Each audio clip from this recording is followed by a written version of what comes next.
Nooraine Fazal.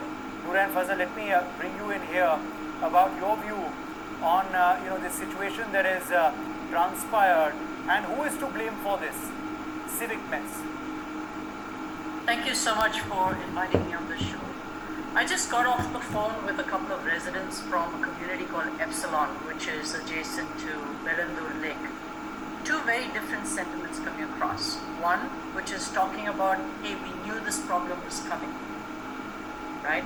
This has happened in the past. Every time it rains, they experience some floods. Not to the degree that they're experiencing today. There's water between 6 to 7 feet, up to 12 to 13 feet in people's homes. And this community is home to the captains of industry in Bangalore. These are the people who put Bangalore, or some of the people who put Bangalore on the map as the IT capital, as the startup capital. They're literally down on their knees today. And yet, they're going around from home to home, saving people in boats, getting people to hospitals, also working with the village close by, Yemlur village, because obviously the people there have been displaced as well. Although it's been an uneasy existence between the two of them. So I think it's fair to say that even when COVID crisis hit us, we knew the next crisis was going to be climate change. So, I love Shekhar's optimism. He talked about us being the Info City. But what were we doing with all this information? We knew we were experiencing the highest cumulative amount of rainfall in the last 34 years.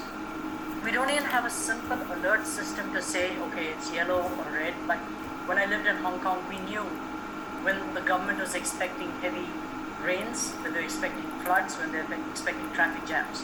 So we knew what we should do, whether we should stay at home, whether we should go to work, whether we should go to school.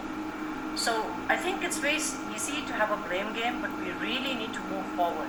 Yeah, by all means, let's try to figure out what went wrong and what the levers of change are.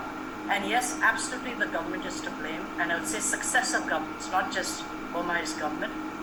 Ever since Chief Minister Krishna and Naidu lost the elections in 2004, the message to political parties and political representatives was, don't focus on your cities.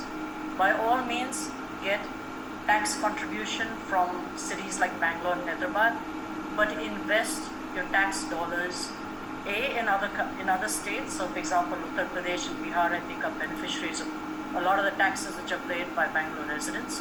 And of course, I live in the heart of Whitefield like Shekhar.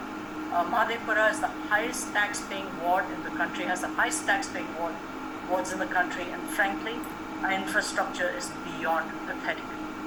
Even before this happened over the last 2 days, we had to shut schools down, compounding the learning loss that students experienced because of the pandemic.